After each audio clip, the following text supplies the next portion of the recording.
ಮನೆಯಲ್ಲಿ ಪೂಜಾ ಕೋಣೆಯನ್ನು ನಿರ್ಮಿಸುವಾಗ ಈ ತಪ್ಪುಗಳು ಆಗದಿರಲಿ. ಅವು ಏನೆಂದರೆ, ಭಾರತೀಯ ಸಂಪ್ರದಾಯದ ಪ್ರಕಾರ ಮನೆಯಲ್ಲಿ ಪೂಜಾ ಕೋಣೆ ಅನ್ನೋದು ತುಂಬ ಮುಖ್ಯವಾಗುತ್ತದೆ.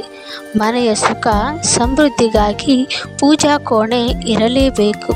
ಒಂದು ವೇಳೆ ಮನೆಯಲ್ಲಿ ಪೂಜಾ ಕೋಣೆಯ ವಾಸ್ತು ಸರಿ ಇರದೆ ಹೋದರೆ ಆ ಮನೆಯಲ್ಲಿ ನಾನಾ ರೀತಿಯ ಸಮಸ್ಯೆಗಳು ಉದ್ಭವವಾಗುತ್ತಂತೆ. ವಾಸ್ತು ಪ್ರಕಾರ ಮನೆಯಲ್ಲಿ ಪೂಜಾ ಕೋಣೆ ಯಾವ ದಿಕ್ಕಿನಲ್ಲಿ ಇರಬೇಕು ಅನ್ನುವುದನ್ನು ಗಮನದಲ್ಲಿಟ್ಟುಕೊಂಡು ಮನೆ ಕಟ್ಟಬೇಕು. ಯಾವುದೋ ಮೂಲೆಯಲ್ಲಿ ಪೂಜಾ ಕೋಣೆ ಇದ್ದರೆ ಶ್ರೇಯಸ್ಸು ತರುವುದಿಲ್ಲವಂತೆ. ಅಷ್ಟಕ್ಕೂ ಮನೆಯ ಯಾವ ಮೂಲೆಯಲ್ಲಿ ಪೂಜಾ ಕೋಣೆ ಇರಬೇಕು? ವಾಸ್ತುಶಾಸ್ತ್ರ ಈ ಬಗ್ಗೆ ಏನು ಹೇಳುತ್ತೆ ಅನ್ನೋದನ್ನು ತಿಳಿಯೋಣ. ಹೊಸ ಮನೆಯಲ್ಲಿ ಪೂಜಾ ಕೋಣೆ ಯಾವ ದಿಕ್ಕಿನಲ್ಲಿ ಇರಬೇಕು? ಪೂಜಾ ಕೋಣೆಯು ನಿಮ್ಮ ಮನೆಯ ಉತ್ತರ ಮತ್ತು ಪೂರ್ವ ದಿಕ್ಕಿನಲ್ಲಿ ಇರಬಹುದು. ಅದನ್ನು ಬಿಟ್ಟರೆ ಪೂಜಾ ಕೋಣೆಯನ್ನು ನಿರ್ಮಿಸಲು ಈಶಾನ್ಯ ದಿಕ್ಕನ್ನು ಶುಭಕರ ಎಂದು ಪರಿಗಣಿಸಲಾಗಿದೆ. ವಾಸ್ತುಶಾಸ್ತ್ರದ ಪ್ರಕಾರ ಪಶ್ಚಿಮ ದಿಕ್ಕಿನಲ್ಲಿ ಪೂಜಾ ಕೋಣೆ ಇದ್ದರೆ ಪರವಾಗಿಲ್ಲ.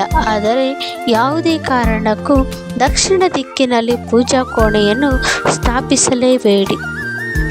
ಇನ್ನು ಪೂಜಾ ಕೋಣೆಯ ಕಿಟಕಿಗಳು ಮತ್ತು ಬಾಗಿಲುಗಳು ಉತ್ತರ ಅಥವಾ ಪೂರ್ವ ದಿಕ್ಕಿಗೆ ತೆರೆದಿಡಬೇಕು. ಪ್ರಾರ್ಥನೆ ಮಾಡುವಾಗಲೂ ಅದೇ ದಿಕ್ಕನ್ನು ಖಾತ್ರಿಪಡಿಸಿಕೊಳ್ಳಬೇಕು. ಪೂಜಾ ಕೊಠಡಿಯ ವಾಸ್ತು ಪ್ರಕಾರ ಮಂದಿರವನ್ನು ಮೆಟ್ಟಿಲುಗಳ ಕೆಳಗೆ ಅಥವಾ ಸ್ನಾನದ ಗೋಡೆಗೆ ವಿರುದ್ಧವಾಗಿ ಇರಿಸುವುದು ಅಶುಭವೆಂದು ಪರಿಗಣಿಸಲಾಗಿದೆ. ನೆಲಮಾಳಿಗೆಯಲ್ಲಿ ಅಥವಾ ಮೇಲಿನ ಮಹಡಿಗಳಲ್ಲಿ ಮಂದಿರವನ್ನು ನಿರ್ಮಿಸಲೇಬಾರದು. ದೇವರ ಮೂರ್ತಿಯನ್ನು ಪ್ರತಿಷ್ಠಾಪಿಸುವಾಗ ಈ ಅಂಶಗಳನ್ನು ಮರಿಬೇಡಿ. ವಾಸ್ತುಶಾಸ್ತ್ರದ ಪ್ರಕಾರ ದೇವರ ವಿಗ್ರಹವನ್ನು ಗೋಡೆಗೆ ತಾಕುವ ರೀತಿಯಲ್ಲಿ ಇಡಬಾರದು. ಕನಿಷ್ಠ 6 ಇಂಚುಗಳಷ್ಟು ದೂರದಲ್ಲಿ ಇರಬೇಕು. ವಿಗ್ರಹದ ಸುತ್ತಲೂ ನಿರಂತರವಾಗಿ ಗಾಳಿ ಆಡುವಂತಿರಬೇಕು. ಇದರಿಂದ ಧೂಪದ್ರವ್ಯದ ಸುಗಂಧವು ಅವುಗಳನ್ನು ಆವರಿಸಲು ಸಹಾಯ ಮಾಡುತ್ತವೆ. ವಿಗ್ರಹಗಳನ್ನು ಬಾಗಿಲಿಗೆ ಮುಖ ಮಾಡುವಂತೆ ಇಟ್ಟಿರಬಾರದು. ಯಾಕೆಂದರೆ ಅದು ನಕಾರಾತ್ಮಕ ಶಕ್ತಿಯ ಹರಿವಿಗೆ ಕಾರಣವಾಗಬಹುದು. ಇನ್ನು ದೇವರ ಮನೆಯಲ್ಲಿ ಒಡೆದ ಅಥವಾ ಬಿರುಕು ಬಿಟ್ಟ ದೇವರ ವಿಗ್ರಹಗಳನ್ನು ಇಡುವುದಕ್ಕೆ ಹೋಗಬೇಡಿ. ಇದನ್ನು ಅಶುಭ ಎಂದು ಪರಿಗಣಿಸಲಾಗಿದೆ. ದೇವರ ಕೋಣೆಯ ಒಳಗಡೆ ಕಣ್ಣಿಗೆ ಕುಕ್ಕುವ ಪೇಂಟಿಂಗ್ ಮಾಡಿಸಬೇಡಿ. ನೋಡೋದಕ್ಕೆ ಚಂದರವಾಗಿರಬೇಕು ಹಾಗೂ ದೇವರ ಕೋಣೆಗೆ ಕೊಟ್ಟ ಬಣ್ಣವು ಸೌಮ್ಯವಾಗಿರಲಿ. ಇನ್ನು ದೇವರ ಕೋಣೆಯಲ್ಲಿ ಸತ್ತವರ ಫೋಟೋವನ್ನು ಇಡುವುದನ್ನು ನಿಷೇಧಿಸಲಾಗಿದೆ. ಇನ್ನು ಪೂಜಾ ಕೋಣೆಯಲ್ಲಿ ಪೂಜಾ ಸಾಮಗ್ರಿಯಾಗಿ ತಾಮ್ರದ ಪಾತ್ರೆಗಳನ್ನು ಬಳಸಿದರೆ ತುಂಬ ಉತ್ತಮ.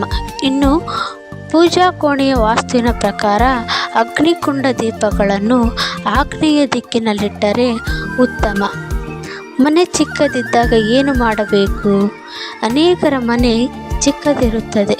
ಕೋಣೆಗಳು ಹೆಚ್ಚು ಇಲ್ಲದೇ ಇರುವುದರಿಂದ ಪ್ರತ್ಯೇಕವಾಗಿ ಪೂಜಾ ಕೋಣೆಯನ್ನು ನಿರ್ಮಿಸುವುದು ಕಷ್ಟ. ಇನ್ನು ಫ್ಲ್ಯಾಟ್ನಲ್ಲಿ ಇರುವವರಿಗೆ ಕೂಡ ಪ್ರತ್ಯೇಕ ಪೂಜಾ ಕೋಣೆಯನ್ನು ಹೊಂದುವುದು ಕಷ್ಟವೇ ಸರಿ. ಇಂತಹ ಸಂದರ್ಭದಲ್ಲಿ ಏನು ಮಾಡೋದು ಎನ್ನುವ ಅನೇಕ ಪ್ರಶ್ನೆಗಳು ಇರುತ್ತದೆ.